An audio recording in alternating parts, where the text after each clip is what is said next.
रावण जब सीता जी का हरण करके लंका ले गया, तब माता सीता अशोक वाटिका में वट वृक्ष के नीचे बैठकर केवल प्रभु श्री राम का स्मरण और चिंतन करती रहती थी। रावण बार बार आकर सीता जी को धमकाता था, लेकिन वह कुछ नहीं बोलती थी।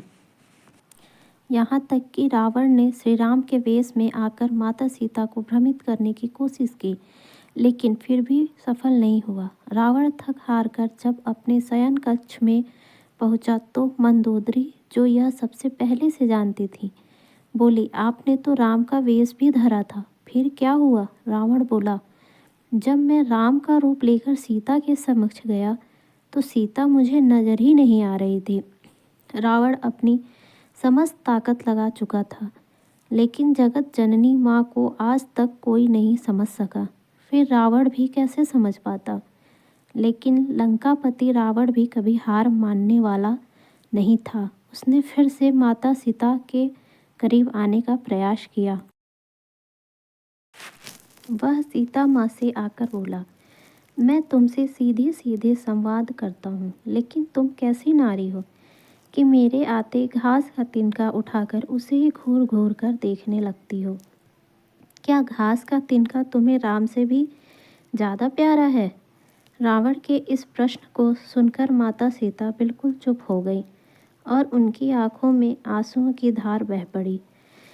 वह मन ही मन उन खूबसूरत पलों के बारे में सोच रही होंगी जब श्री राम से विवाह करके अयोध्या आई थी और नई नवेली दुल्हन के रूप में आदर सत्कार हुआ था। माता सीता का बड़े आदर के साथ गृह प्रवेश हुआ था और उत्सव मनाया गया था। उस वक्त एक परंपरा निभाई गई और उस परंपरा में उस घास के तिनके का रहस्य छिपा हुआ है। नववधू जब ससुराल आती है तो उसके हाथ से कुछ मीठा पकवान बनवाया जाता, ताकि जीवन भर परिवार के सदस्यों के बीच मिठास बनी रहे।